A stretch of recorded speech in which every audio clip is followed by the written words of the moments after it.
다 함께 사도신경 하심으로 8월 24일 월요일 에바다교회 오늘을 여는 말씀 시작하도록 하겠습니다. 나는 전능하신 아버지 하나님 천지의 창조주를 믿습니다. 나는 그의 유일하신 아들 우리 주 예수 그리스도를 믿습니다. 그는 성령으로 잉태되어 동정녀 마리아에게서 나시고 본디오 빌라도에게 고난을 받아 십자가에 못 박혀 죽으시고 장사된 지 사흘 만에 죽은 자 가운데서 다시 살아나셨으며 하늘에 오르시어 전능하신 아버지 하나님 우편에 앉아 계시다가 거기로부터 살아있는 자와 죽은 자를 심판하러 오십니다. 나는 성령을 믿으며 거룩한 공교회와 성도의 교제와 죄를 용서받는 것과 몸의 부활과 영생을 믿습니다. 아멘. 하나님께서 오늘 우리에게 주신 말씀은 신약성경 베드로후서 2장 1절에서부터 3절까지의 말씀입니다. 신약성경 385페이지 베드로후서 2장 1절에서 3절까지의 말씀입니다.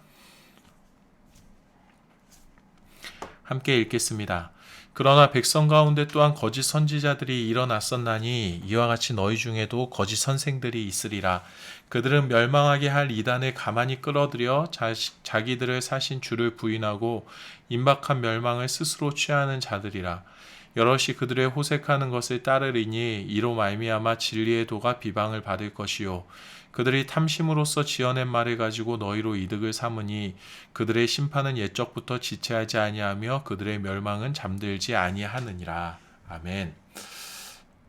오늘 본문의 말씀 가운데에는 베드로가 거짓 선지자들이 많이 늘어나고 있음을, 교회 안에 거짓 선생과 거짓 교사들이 많이 일어나고 있음을 경고하며 초대교회가 그들을 어떻게 바라보아야 하는지에 대해 가르치고 있습니다. 본문 이전에 보면 1장 20절과 21절에 보면 이러한 말씀이 기록되어져 있습니다. 먼저 할 것은 성경의 모든 예언은 사사로이 풀 것이 아니니 예언은 언제든지 사람의 뜻으로 낸 것이 아니요 오직 성령의 감동하심을 받은 사람들이 하나님께 받아 말한 것임이라. 교회 안팎으로 고난이 점점 가중되어지고 혼란이 극으로 치닫고 있을 때, 다시 말하면 많은 믿음의 사람들이 예수님께서 말씀하신 재림의 때 세상의 종말의 시기가 바로 지금인가 라고 생각하고 있었던 그때에 베드로는 이 모든 상황들을 눈에 보이는 것으로 해석하려고 하지 말아라 라고 이야기합니다. 성경이 쓰여진 것 자체가 하나님의 성령의 감동을 입은 사람을 통하여서 쓰여진 것이기 때문에 성경을 해석하는 것도 성령의 감동 가운데 해석되어져야 한다라고 말합니다. 다시 말하면 우리가 생각하는 지금이 재림의 때인가, 종말의 때인가 라고 우리가 환경을 바라보면서 판단하는 이때가 예수님의 재림의 때가 아니라, 예수님의 재림의 때가 되면 성령님께서 분명히 우리를 감동케 하시고 성령의 감동으로 하나님의 예언이 이루어지게 됨을, 말씀의 성취를 우리가 보게 될 것이다 라는 것을 말하고 있는 겁니다. 그리고 오늘 본문이 이렇게 시작이 됩니다. 그러나 백성 가운데 또한 거짓 선지자들이 일어났었나니 이와 같이 너희 중에도 거짓 선생들이 있으리라. 그들은 멸망하게 할 이단을 가만히 끌어들여 자기들을 사신 주를 부인하고 임박한 멸망을 스스로 취하는 자들이라. 성령의 감동으로 하나님의 계획을 알리는 이들이 아니라 거짓으로 사람들을 현혹하는 선지자들이 많이 생겨났다라는 것을 베드로가 이야기합니다. 비단 교회 밖에서만 일어나는 것이 아니라 교회 내부에도, 믿음의 사람들 가운데에도 잘못된 믿음, 잘못된 신앙관을 가지고 예수를 부인하고 거짓의 길로, 멸망의 길로 걸어 들어가는 이들이 있음을 베드로가 말하고 있습니다. 우리의 믿음을 현혹하는 이단의 공격에서 우리의 신앙을 지키는 것은 매우 중요한 일입니다. 성경이 말씀하시는 것이 아닌 잘못된 진리를 가르치는 모든 것들은 반드시 배격해야 합니다. 그리고 우리는 나름대로 진리를 잘 붙들고 여기까지 왔습니다. 그런데 베드로는 단순히 이단의 공격이 있을 것이고 그 가운데 이단에 현혹되어 진리를 놓치지 말아라라는 공격을 방어하는 수준으로 지금 초대교회 성도들을 가르치고 있는 것이 아닙니다. 2절 말씀을 보십시오. 여럿이 그들의 호색하는 것을 따르니니 이로 말미암아 진리의 도가 비방을 받을 것이요. 진리를 따르던 많은 사람들이 이단을 따르게 될 것이고 그로 인하여서 예수 그리스도의 십자가의 진리, 십자가에도 복음이 비방을 받게 될 것이라고 이야기합니다. 나는 진리를 잘 붙들고 있는데 저들은 이단인데 왜 나를 비방하냐고 우리는 억울하게 여길 수도 있습니다. 하지만 베드로는 분명히 경고합니다. 진리의 도가 이단들을 통해서 또 그들을 따르는 이들을 통해서 비방받게 될 것이다. 사람들에게 외면당하고 핍박당하게 될 것임을 가르칩니다. 3절의 상반절입니다. 그들이 탐심으로써 지어낸 말을 가지고 너희로 이득을 삼으니. 이단은 이단이고 나는 나이고 완전히 분리된 것을 이야기하는 것이 아닙니다. 거짓 선지자들과 이단들이 자신들의 욕구를 채우기 위하여서 거짓으로 지어낸 말들, 방법들이 오히려 우리로 하여금 피해를 입게 하고 자신들의 배를 불리우는 일들이 있을 것임을 이야기합니다. 내가 이단도 아닌데 내가 믿고 있는 십자가의 진리가 비방과 외면을 당하고 진리를 붙들고 있는 이들이 전혀 상관이 없는 이단 때문에 피해를 입고 이단들이 부당한 취득을 취하는 것은 생각만 해도 분노가 치밀어 오르는 상황이 맞습니다.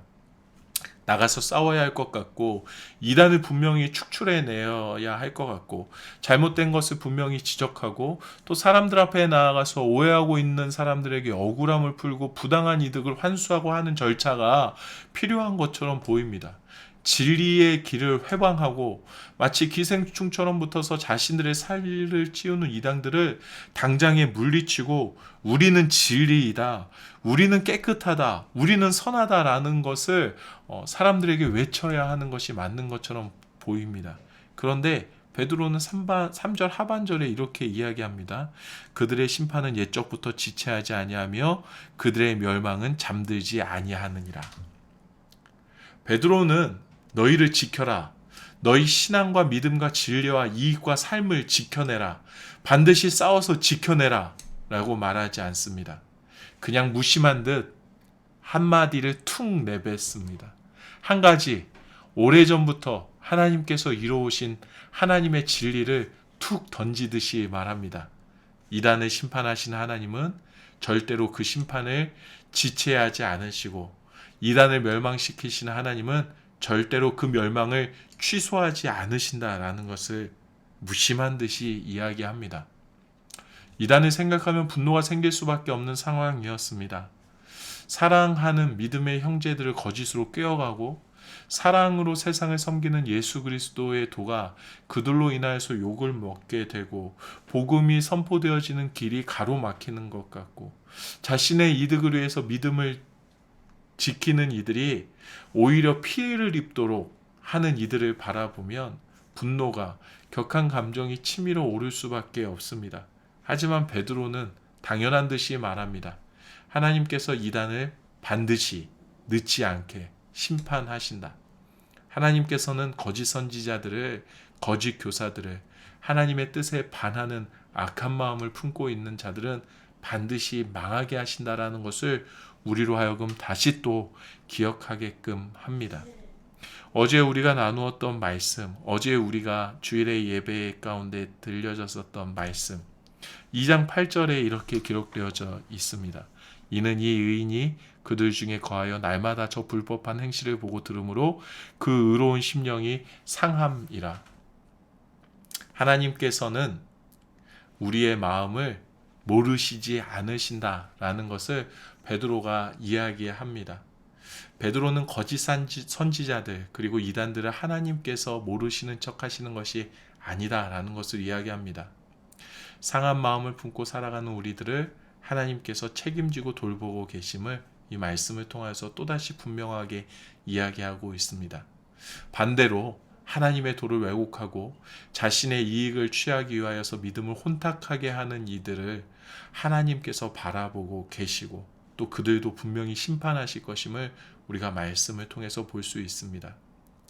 위기의 순간에 코너에 몰렸다, 더 이상 물러날 곳이 없다라는 그곳에 머물게 될 때에 우리가 이 말씀을 꼭 기억하면 좋겠습니다. 상황이 이렇게 되면 제일 먼저 반응하게 되는 것은 우리의 감정입니다. 흥분하게 되고 분노하게 되는 것이 당연한 반응입니다. 그런데 우리는 무심한 듯 당연한 듯 아무 일 없다는 듯 고백할 수 있어야 합니다. 하나님께서 다 알고 계신다. 하나님께서 일하실 것이다.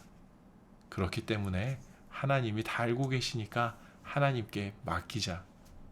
이것이 우리의 고백이 되어야 할 줄로 믿습니다. 이 단순하면서도 명백한 진리가 우리의 삶을 다스리는 힘이 될 줄로 믿습니다. 우리의 삶 속에서 상황이 불안하고 마음이 흔들리게 될 때에 이것을 꼭 명심하십시오. 하나님께서 다 알고 계시고 하나님께서 일하고 계신다. 이 믿음으로 하나님의 일하심을 발견한 하루가 되기를 우리 주님의 이름으로 축복합니다. 이 시간에 함께 기도하기를 원합니다.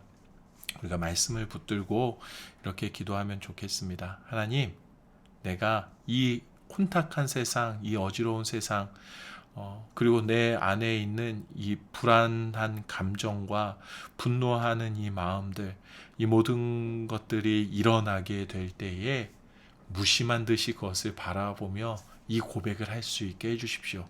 우리 하나님이 다 알고 계시고 우리 하나님이 일하고 계신다 라는 것을 고백할 수 있게 해 주십시오. 내가 상황을 이겨내려는 것이 아니라, 내가 이 분노를 어떻게 다루려고 하는 것이 아니라 하나님께서 일하신다라는 것을 고백하게 될 때에 정말로 내 삶에 일하시는 하나님의 일하심을 성령의 도우심 가운데 발견해가는 삶을 살아갈 수 있게 해주십시오라고 우리 함께 기도하도록 하겠습니다. 또 한 가지 기도할 것은 하나님께서 우리를 지키시고 돌보시고 계심을 우리 모두가 바라볼 수 있도록 이 혼란스러운 상황 속에서 주님을 신뢰하고 주님을 붙드는 우리가 될 수 있도록, 또 이 상황 가운데 나라를 위하여서, 사람들을 위하여서, 세상을 위하여서 기도하는 우리 믿음의 사람들의 기도를 하나님께서 들으시고 하나님의 선한 손길로 우리 모두가 또다시 안정된 삶 가운데로 나아갈 수 있도록 하나님의 회복이 가득한 삶을 기대하면서 우리 온 세상을 위하여서 이 시간에 함께 기도하면 좋겠습니다. 각자의 자리에서 기도하시고 주기도문으로 이 시간을 마치도록 하겠습니다. 함께 기도하시겠습니다.